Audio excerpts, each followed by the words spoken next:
बिस्मिल्लाहिर्रहमानिर्रहीम। इय्याका नअबुदु व इय्याका नस्तईन।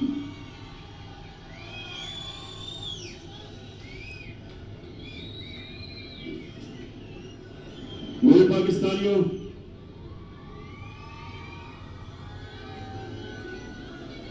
पहले तो मैं आप सबसे माजरत चाहता हूं कि आपको इतनी देर इंतजार करवानी पड़ी। उसकी वजह थी कि मुझे रास्ते से, सड़कों से काफिरों के पैगाम आ रहे थे कि अभी हम सड़कों पे फंसे हुए हैं, तो अपनी तकरीर जल्दी ना करना। तो मैं आपसे इसलिए माजरत चाहता हूं कि अभी भी कई लोग सड़कों के ऊपर फंसे हुए हैं और दूर से आए हैं कई, तो उसके लिए मैं माजरत चाहता हूं कि हमें आपको इंतजार करवानी पड़ी। अच्छा, आप मेरे पाकिस्तानियों, मैं जब लाहौर से निकल रहा था तो मुझे दो चीजें सबने कही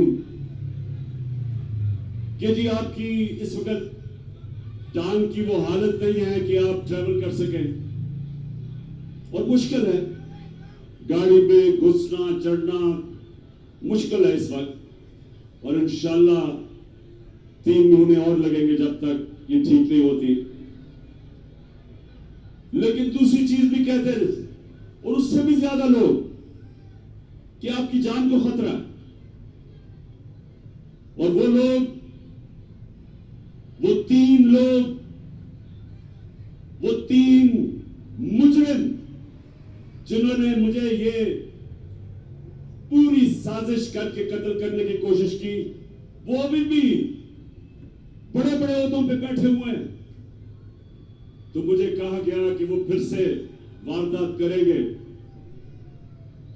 तो आपको घर से नहीं निकलना चाहिए। पहली चीज कि इसमें कोई शक नहीं कि इस टांग के साथ सफर करना बड़ा मुश्किल था, लेकिन मैं इस दूसरी चीज पे खास तौर पे आज अपने नौजवानों को यह बताना चाहता हूं। देखें, मैंने मौत बड़े करीब से देखी। जब मेरी टांग पे गोलियां लगी और मैं गिर रहा था, तो जैसे ही गिर रहा था मेरे इधर से गोलियां निकली ऊपर, सर के ऊपर से। अगर गिरता ना तो वो लग जाती। लेकिन मैं जो अपनी कौम को, अपने नौजवानों को आज पैगाम देना चाहता हूं, देखें, अपने ईमान को मजबूत करें, ला इलाहा इल्लल्लाह का मतलब समझे। कोई नहीं है खुदा अल्लाह के सिवा। और जब आप दावा करते हैं कि मैं अल्लाह तेरे अलावा किसी के सामने नहीं झुकूंगा, तो आप जो अल्लाह ने आपको मेरे नबी सल्लल्लाहु अलैहि वसल्लम के जरिए अपना पैगाम भेजा कुरान में, तो उसमें वाज़े उसने लिखा हुआ है कि जब तक अल्लाह की मर्जी नहीं होगी तुम इस जमीन से नहीं जाओगे, और जब उसका फैसला हो गया तो जितना मर्जी एहतियात करो, डरो, छुपो, भागो, मौत से नहीं बच सकता इंसान। तो जब मैं गिरा तो उसी वक्त मुझे पता था कि अल्लाह ने मुझे बचाया। उस वक्त मुझे पता था कि अल्लाह का यह फैसला था कि मैंने नहीं अभी जाना। उसी वक्त अल्लाह का शुक्र किया मैंने। और ये अल्लाह का शान देखें कि 12 लोगों को गोलियां लगी, कंटेनर के ऊपर 12 लोगों को गोलियां लगी। ये फैसल को भी, मैं बल्कि इसको देख रहा था, इसके मुंह से खून गिर रहा था, गाल से। अहमद चट्टा जो मेरे साथ था, वो मेरे साथ गिरा हुआ था। ऊपर और लोगों को गोलियां लगी। लेकिन अल्लाह की शान देखो कि 12 में से एक भी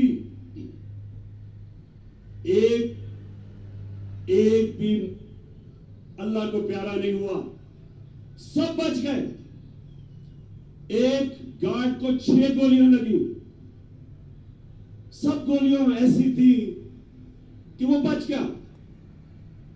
मेरा जो गार्ड जाहिद था, हमारा इमरान इस्माइल जो सिंध के गवर्नर थे, 4 गोलियां उसके कपड़ों में से निकली, बच गया। तो मैं आज सारी कौम को, मैं सिर्फ आपको एक बताना चाहता हूं कि अगर आपने जिंदगी सही माने में जिंदगी गुजारनी है, तो ये जो मौत का खौफ है, इससे अपने आप को आजाद करें। ये जो खौफ जो इंसान के ऊपर तारी होता है, बड़े इंसान को एक छोटा सा इंसान बना देता है। खौफ एक कौम को गुलाम बना देती है। ये जो मरने का डर है, मुसलमानों की तारीख में जो सबसे बड़ा सानिया हुआ, हजरत इमाम हुसैन का करबला में, तो कूफा के लोगों को पता था कि हजरत इमाम हुसैन राय हक पे खड़े हैं, लेकिन यजीद का खौफ था, उसके जुल्म का खौफ था, नहीं मदद करने के लिए आए। और मुसलमानों की तारीख का सबसे बड़ा ट्रेजेडी सानिया हुआ। और ये जो खौफ है, ये इंसानों को गुलाम बनाता है। जिल्लत का खौफ कि जी मुझे जलील कर देंगे। मुझे पिछले 7 महीने में, बल्कि मेरे 26 साल की सियासत में, कितनी इन्होंने कोशिश की मुझे जलील करने की, हर किस्म की किरदार कुशी की, कोई मौका नहीं छोड़ा कि किसी तरह इमरान खान को हम जलील करें, क्योंकि ये हमें चोर कहता है। और आज आप सब सामने, मेरे सामने इस तादाद में पब्लिक, कितने वजीर आजम आए और गए, किसके लिए कौम निकली ऐसे जो आज आप मेरे लिए निकले? इससे क्या साबित होता है कि इज्जत अल्लाह के हाथ में है, कोई आपको जलील नहीं कर सकता। और खास तौर पे तीसरी चीज जो रिस्क, कितने ताकत में बैठे हुए लोग अपने नीचे जो तनख्वाहदार होते हैं उनसे गलत काम करवाते, और वो गलत काम करते अपनी नौकरियां बचाने के लिए, क्योंकि उनका ईमान नहीं कि अल्लाह के हाथ में रिस्क है। अल्लाह ने ये 3 चीजें इसलिए अपने पास रखी हैं कि वो आपको आजाद करना चाहता था। जो ला इलाहा इल्लल्लाह है, जब तक आपके दिल में इसका मतलब नहीं आएगा, ये आपको आजाद नहीं करेगा। और सिर्फ आजाद इंसान बड़े काम करते, आजाद मुल्क ऊपर परवाज करते, गुलाम सिर्फ अच्छी गुलामी करते, गुलाम की परवाज नहीं होती, सिर्फ आजाद इंसानों की परवाज होती है। मैं इसलिए आया, मुझे मौत की तो फिक्र नहीं थी, फिक्र ये थी जो मेरी टांग का मसला है, इससे मुझे मुश्किलें डाली चढ़ने में उतरने में। लेकिन मैं आया इसलिए कि मेरे पाकिस्तानियों, आप आज एक डिफाइनिंग मोमेंट पे खड़े हो। आज आप क्रॉस रोड्स पे खड़े हो, फैसला कुन वक्त पे खड़े हो। आज आपके सामने दो रास्ते हैं। आज मेरी कौम, आपके सामने दो रास्ते हैं। जब नमाज में अल्लाह से हम कहते हैं कि अल्लाह, एक ही चीज मांगते हैं अल्लाह से 5 वक्त की नमाज में कि अल्लाह उनके रास्ते पे लगा जिनको तूने नेमतें बख्शी, उनके रास्ते पे ना लगा जो तबाही के रास्ते पे निकल गए। पाकिस्तानियों, आप भी उधर खड़े हैं। एक तरफ नेमतों का रास्ता है, आपकी अजमत का रास्ता है, दूसरी तरफ आपकी तबाही का रास्ता है, गुलामी का रास्ता है, जिल्लत का रास्ता है। मौलाना रूमी, उसने बड़ी एक ऐसी बात की जो मुझे कभी नहीं भूली। उसने कहा कि जब अल्लाह ने तुम्हें पर दिए उड़ने के लिए, क्यों चूंटियों की तरह जमीन पे रेंग रहे हो? पाकिस्तानियों, अल्लाह ने हमें पर दिए। हमारा मुस्तकबिल यह नहीं है कि हम चूंटियों की तरह रेंगे। जो ऊपर आए फैसला करे कि जी आज तो ये चोर हैं, उनके ऊपर एक्शन ले, गवर्नमेंट करा दे। अगले दिन फिर बंद कमरों में फैसला हो कि नहीं जी, मैं अब एनआरओ दे दिया इनको, ये मैं गंगा में नहा के पाक हो गए, और फिर उनको निकाले कि जी चोर हैं, और फिर उनको एनआरओ दे दे। और कौम अगर इस चीज को, अगर हम इन चीजों को, इस जुल्म को, इस नाइंसाफी को अगर कौम तस्लीम करती है, तो वो कौम के अंदर और भेड़ बकरियों में, गाय भैंसों में कोई फर्क नहीं है।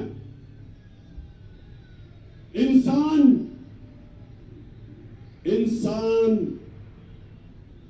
इंसाफ मांगता है।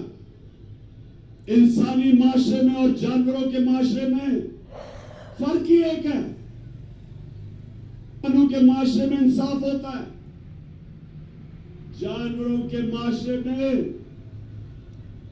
ताकतवर की हुक्मरानी होती है। पाकिस्तान अगर एक अजीम मुल्क नहीं बना तो उसकी एक वजह है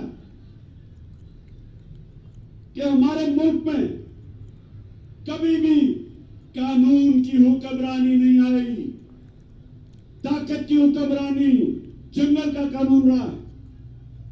और ये याद रखें, कभी कोई माशरा तरक्की नहीं कर सकता जिस माशरे के अंदर इंसाफ नहीं होता। मेरे नबी सल्लल्लाहु अलैहि वसल्लम ने मदीना की रियासत में, और याद रखें अल्लाह का हुक्म है कि मेरे हबीब की सुन्नत पे, उसकी शरीयत पे, उसके रास्ते पे चलो। क्यों अल्लाह ने हमें हुक्म दिया है? हमारी बेहतरी के लिए। जब इलामा इकबाल, जब उसने पाकिस्तान का तस्वुर किया, तो इलामा इकबाल ने सोचा था कि हम एक माशरा खड़ा करेंगे मदीना के रियासत के असूलों के ऊपर। और इलामा इकबाल ने बताया कि जब भी मुसलमान माशरा खड़ा होता है, वो वापस उन असूलों पर जाता है, और जब तबाह होता है तो उन असूलों से पीछे हट जाता है। तो पाकिस्तानियों, जब उन्होंने मदीना की रियासत बनाई तो पहली चीज अदल और इंसाफ, कानून की हुक्मरानी, उसके ऊपर उस माशरे की बुनियाद रखी। मेरी बेटी भी अगर जुर्म करेगी तो सजा मिलेगी। उन्होंने फरमाया कोई कानून से ऊपर नहीं। और फिर बताया कि तुम्हारे से पहले बड़ी कौमें तबाह हुई। जो ताकतवर जब चोरी करता था, जुर्म करता था, उसको माशरा नहीं पकड़ता था, सिर्फ कमजोर को पकड़ता था। तो आज सारी दुनिया में आप चले जाएं, सारे गरीब मुल्क देख लें। मुझे मौका मिला दुनिया में गरीब तरीन मुल्क देखने का और अमीर तरीन। फर्क एक है, गरीब मुल्कों के अंदर इंसाफ नहीं। वहां भी इस तरह के बड़े बड़े डाकू, जरदारी और शरीफ की तरह पैसा चोरी करके बाहर लेके जाते हैं और उनको निजाम नहीं पकड़ सकता। वहां भी सिर्फ छोटा चोर जेल में जाता है। सारे गरीब मुल्कों में देख लें और सारे खुशहाल मुल्कों में चले जाएं, यूरोप जाएं, स्विट्जरलैंड जाएं, स्कैंडिनेविया जाएं, बर्तानिया जाएं, पूछें जो बैरून मुल्क पाकिस्तानी इन मुल्कों में रहते हैं, उनसे पूछें क्यों वो आज तहरीक इंसाफ के साथ खड़े हैं, क्यों बैरून मुल्क पाकिस्तानी आज हमारे साथ खड़े हैं। तो उनको समझ है मैं क्या कह रहा हूं, क्योंकि उन मुल्कों के अंदर इंसाफ है।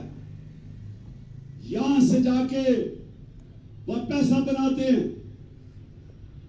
वहां खुशहाली आती है, अपने बच्चों को अच्छे स्कूलों में पढ़ाते हैं। क्यों? क्योंकि उनके मुल्क में इंसाफ है, मेहनत का फल मिलता है, उनके हुकूक की हिफाजत तहफ़्फ़ुज़ है, उनकी अदालतें इंसानों के अंदर इंसाफ करती हैं, इसलिए वहां खुशहाली है। और गरीब मुल्कों के अंदर हर गरीब मुल्क अब चले जाएं, उनके बड़े बड़े वजीर आजम, उनके सदर मुल्क से पैसा चोरी करके बाहर ले जाते हैं। हर साल 1700 अरब रुपया गरीब मुल्कों का चोरी करके, उनके ही साहिब इख्तियार चोरी करके अमीर मुल्कों में ऑफशोर अकाउंट्स में ले जाते हैं। गरीब होता जा रहा है, अमीर मुल्क अमीर होते जा रहे हैं।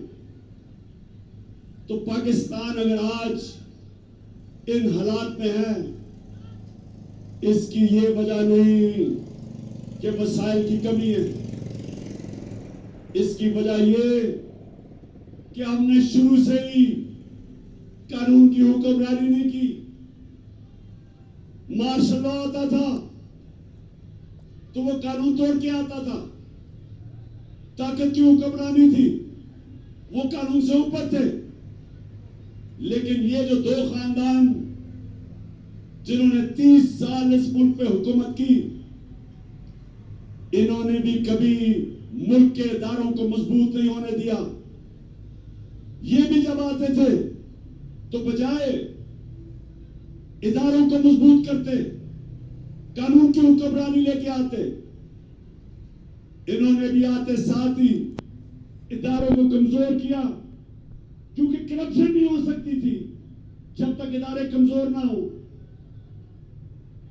ये वजह है पाकिस्तानियों, नौजवानों जो तरसते हैं मुल्क से बाहर जाने के, नौकरियां ढूंढने के लिए, ये समझ जाए कि बीमारी एक है, इंसाफ नहीं है। अब मुझे ये बताएं, आदि ने बात की कि क्या मसला था हमारी हुकूमत को जो हटाया गया। क्या इमरान खान के ऊपर कोई करप्शन थी? जब भी इन दोनों की हुकूमतें हटाई गई तो करप्शन होती थी। हमें किस वजह से साजिश के तहत हटाया गया? कौन सी हम गलती कर रहे थे? पहले ये जो बैंकक्रप्ट दिवालिया निकाल के मुल्क का इन्होंने जब छोड़ा 2018 में,